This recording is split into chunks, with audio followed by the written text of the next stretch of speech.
৯,০১৭ ভোটে জয়ী ভারতীয় জনতা পার্টির প্রার্থী নিহার রঞ্জন দাস। রাজ্যে ৫টি বিধানসভায় অনুষ্ঠিত হয় বিধানসভার উপনির্বাচন।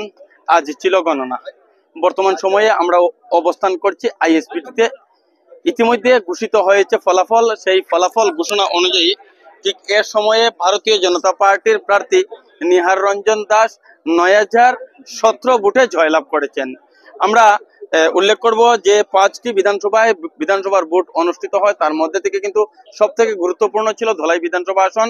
ধলাই বিধানসভা ভারতীয় জনতা পার্টির শক্ত ঘাঁটি হিসাবে পরিগণিত হয়।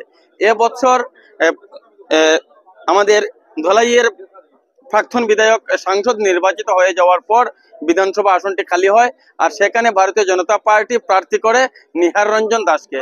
সেই নির্বাচনের শুরু থেকে এখানে কিন্তু বিভিন্ন ইস্যু মানুষ সম্মুখে নিয়ে আসেন।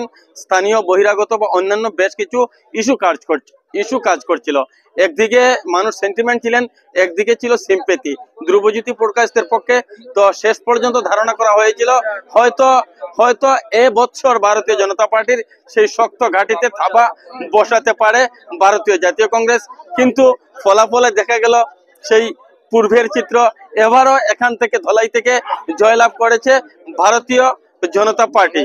আমাদের কাছে রয়েছে নিহার রঞ্জন দাসের মন্তব্য, আমরা আপনাদের উদ্দেশ্যে তুলে ধরছি।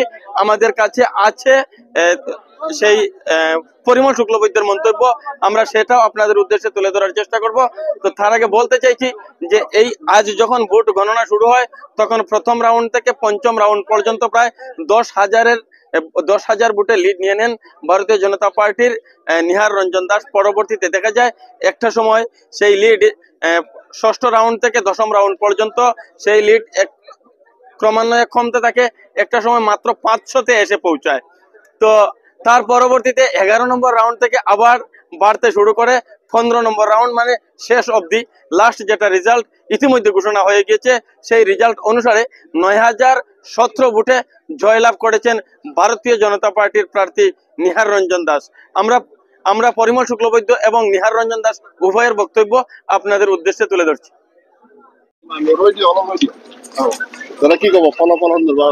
ৰাইজে যিটো আমাক দিছে, মানে ৰাইজে যিটো এইটো আমি গ্ৰহণ কৰিছো, তথাপিও আমি এটা কথা কম যে ভোট ফৰ নোট হৈছে। আগৰ ৰাতি আমাৰ যিবিলাক মন্ত্ৰী, যিবিলাক আমাৰ MLA আমাৰ ফটো দেখালে 1,000 টকা কৰি দিম এনেকা খেলা হৈছে। তাতে কাৰণ কি কম, CM-ৰ লগত ফাইট কৰি আমি 5,000 ভোটত হাৰিছো, এইটো মোৰ ডাঙৰ কথা।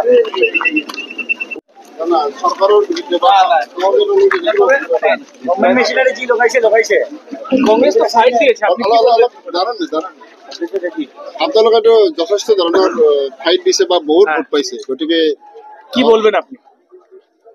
কি বলবো, সব মিনিস্টার, সব CM ওদের সাথে আমি ফাইট করেছি। আগের দিন রাত্রে যেভাবে ভোট ফর নোট হয়েছে আমরা পারিনি। আমরা থ্রেটানিং দেওয়া হয়েছে লোকদেরকে, ভোট না দিলে ওদের এই কাটা হবে সেই কাটা হবে, এরকম সিন্ডিকেট বন্ধ করা হবে।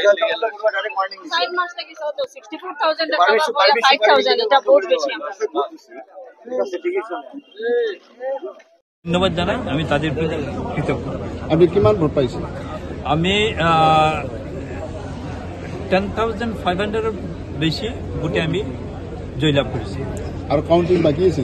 আর 3টা EVM এখনো বাকি আছে, এটাতে ডিস্টার্ব আছে। 3টা EVM কাউন্টিং হবে। ইমান দিনে শিলচৰত পৰিমলৰ মানে যে দুৰ্গ হিচাপে বিজেপিৰ দুৰ্গ ধলাই হিচাপে চলি আছিল, এতিয়া আপুনি তাত প্ৰৱেশ কৰিলে, এতিয়া দুৰ্গটো কাৰ হ'ব? দুর্গটা রক্ষা হবো, এটা বিজেপির দুর্গ হবো। আগেও বিজেপির দুর্গ ছিল, এখনো বিজেপির দুর্গই ছিল। আপনার বিরুদ্ধে বহুতো অভিযোগ আছিল যে আপনি বহিরাগত বাংলাদেশি, ইয়ার ভিতরে দলের জনগণ এই নির্বাচনের জবাব দিয়েছে, ভালোভাবে জবাব দিয়েছে। আপনার দলের পরাইতো আইছিল অভিযোগটি? আমার নির্বাচনে জনগণ জবাব দিয়েছে, ক্লিয়ারলি জবাব দিয়েছে। পরবর্তীতে কি কাম করবে? পরবর্তীতে ধলাইয়ের ডেভেলপমেন্টের জন্য আমার যা করা দরকার আমি করব।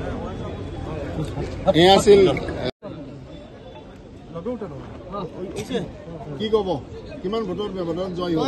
আসামিজ মানুহজনৰ প্ৰব্লেম হয় এতিয়া ভোট লয় আকৌ লৈ বাংলাতে কৈ দাদা কি কইবা এই মুহূর্তে আমরা এই মাত্র ইলেকশন কি করবেন আপনি, কেমন ভোট?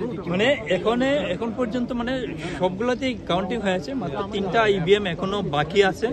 এই তিনটাতে ডিস্টার্ব আছে। এই তিনটা বাদ দিলে আমি প্রায় 10,500 ভোটের ব্যবধানে বিজেপি এখানে জিতেছে, আর প্রার্থী হিসেবে আমি জয়ী হয়েছি।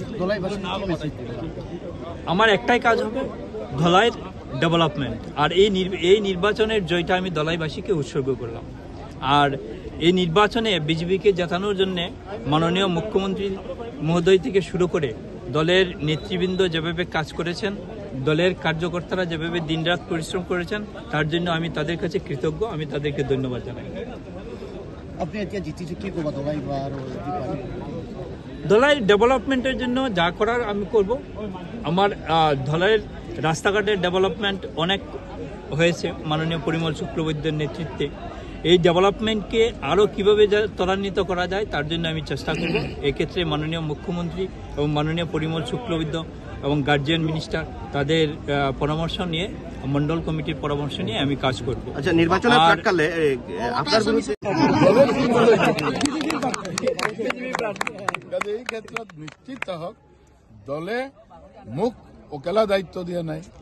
দলে তো আমার নেতৃস্থানীয় আমার জয়ন্ত মল্ল বৰুৱা ডাঙৰীয়াক দায়িত্ব দিলে, কৌশিক ৰায় ডাঙৰীয়াক দায়িত্ব দিলে, দলে প্ৰতিটা জিপি স্তৰত আমাৰ কাৰ্যকৰ্তাক দায়িত্ব দিলে, আমাৰ যিসকল ধলাই সমষ্টিত কাম কৰি আছে তেওঁলোকক দায়িত্ব দিলে। কাজেই আমাৰ এই জয় সকলেৰ জয়, এটা আমাৰ ব্যক্তিগত জয় নহয়। এটা কঠিন প্ৰশ্ন, ধলাই ৰাইজৰ উন্নয়ন এতিয়া নিহাৰঞ্জন দাসৰ মতে হ'ব নে পৰিমল শুক্লবৈদ্যৰ? ধলাই রাইজের উন্নয়ন ভারতীয় জনতা পার্টির সরকার দুটা ঠাইত আছে, কেন্দ্রত আছে, রাজ্যত আছে। আর ভারতীয় জনতা পার্টির সরকারে ধলাই সামগ্রিক উন্নয়নের কারণে কাম কৰি আছে। ভাৰতীয় জনতা পাৰ্টিৰ সৰকাৰে ধলাইৰ আহা কাৰ্যকালত ধলাইৰ সামগ্ৰিক উন্নয়নেৰ কাৰণে কাম কৰে। ইমান বছৰ আপুনি ধলাইবাসীৰ লগত থাকিলে, ধলাইবাসীৰ মনৰ কথা আপুনি বুজি পায়। ধলাইবাসীয়ে বিচৰা কাম যদি নিহাৰঞ্জন দাসে কোনোবা এটা পক্ষত যদি কৰিব নোৱাৰে, তেতিয়া পৰিমল শুক্লবৈদ্যৰ কোনোবাখিনিত আজিৰ পৰা কাইলৈৰ পৰা দুখ লাগিব। মইতো এতিয়াও ধলাইত আছো, মইতো ধলাইৰ সাংসদ হম আৰু ধলাইৰো সাংসদ মই, শিলচৰ লোকসভা ধলাই সমষ্টিৰ সাংসদ। কাজে এই ক্ষেত্ৰত আমি সকলোৱে মিলি আমি যেতিয়া কাম কৰোঁ এনেকুৱা আমি নাভাবো যে কেতিয়াও আমি প্ৰতিনিধি হিচাপে এটা বেলেগ ক্ষমতা আছে। আমি কাম কৰোঁ আমাৰ যি মণ্ডল, তিনিটা ধলাইত মণ্ডল আছে, এই মণ্ডলৰ পৰামৰ্শ আমি এতিয়া সাংসদ হৈছোঁ।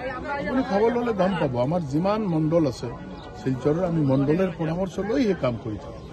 গতিকে এই ক্ষেত্ৰত মই ভাবোঁ যে আমি নিহাৰঞ্জন দাস, মই আৰু আমাৰ ভাৰতীয় জনতা পাৰ্টিৰ প্ৰতিজন কৰ্মকৰ্তা, আমাৰ ইয়াতে কোনো ভেদ প্ৰভেদ নাই। আমাৰ মণ্ডলেৰ এজন বুথেৰ কৰ্মকৰ্তাৰও যে অধিকাৰ আছে, মোৰও এই অধিকাৰ আছে। কাজে সকলে মিলি কাম কৰিম। ধলাই যেনেকৈ আগুৱাই গৈ আছে, আমাৰ বহুত বিৰোধী পক্ষেৰ নেতৃস্থানীয় ব্যক্তিসকলে ধলাইৰ উন্নয়ন দেখা নাই। কাজেই এই ক্ষেত্ৰত বহুত চৰ্চা হৈছে, বহুত মানে শালীন মন্তব্য হৈছে। এই ক্ষেত্ৰত আপোনালোকক আজিও আমি ইনভাইট কৰিম যে আহক ধলাইৰ উন্নয়ন চাই যাক, আৰু লগতে নিহাৰঞ্জন দাসে উন্নয়ন কৰিব, আমাৰ চৰকাৰে উন্নয়ন কৰিব। 26 আগত আমাৰ উন্নয়ন চাই যাম। দাদা, ব্যৱধানটো ইমান কম হৈছে, যিখিনি আপোনালোকে বিচাৰিছিলে যে 50-60 হাজাৰৰ ব্যৱধান হ'ব, এই জেগাতে 10,000 এনেকুৱা কি ক'ব? আমাৰ যোৱা ইলেকশ্যন, মই 21 ইলেকশ্যনৰ কথা কৈছোঁ, বিধানসভা ইয়াতে 20+ আছে, এইবাৰ 10+ হ'বলৈ গৈ আছে। আমাৰ যদি আপুনি 21 যদি আপুনি ভোটের পরিসংখ্যান দেখে, কাস্টিং ভোট দেখিব এবার পার্সেন্টেজ অলপ কমিছে।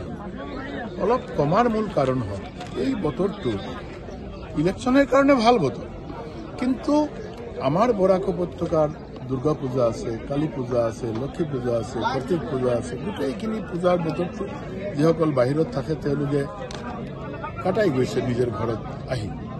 আপুনি যদি খবৰ লৈ দেখিব কেই হাজাৰ মানুহ আমাৰ ধলাইৰ ফালৰ পৰা বাহিৰত বিভিন্ন স্থানত আছে। তেওঁলোকে এই বাই ইলেকশ্যন উপলক্ষে আহিব পৰা নাই। আমি কণ্ট্ৰাক্ট কৰিছোঁ বিভিন্ন ঠাইত, কিন্তু তেওঁলোকে কৈছে যে দাদা কি কৰিম, আমি এই কেইদিন 15-20 দিন, 1 মাহ আমি কাটাই গ'লো, আকৌ আমাৰ কোম্পানীয়ে বা আমাৰ মালিকে বা আমাৰ চৰকাৰে ছুটি নিদিয়ে। এই ক্ষেত্ৰত তেওঁলোক আহাত মানে অলপ অপাৰগ হৈছে, এইকাৰণে আমাৰ ভোটেৰ সংখ্যা কমিছে। কিন্তু ইমান এনেকুৱা নহয় যে আমাৰ ভাৰতীয় জনতা পাৰ্টি ভালপোৱাৰ সংখ্যা কমিলে, এনেকুৱা নহয়। আমাৰ ভোটেৰ সংখ্যা মাত্ৰ কেইটা মাহ আছে যি উপনিৰ্বাচনেৰ যে বিধায়ক এতিয়া নিহাৰ ৰঞ্জন দাস হব, এই কেইটা মাহৰ ভিতৰতে কেনেকে কাম কৰিব? আকৌ তেখেতক কিন্তু ইলেকশ্যন আহি যাব, কিমান কাম হ'ব পাৰিব? কাম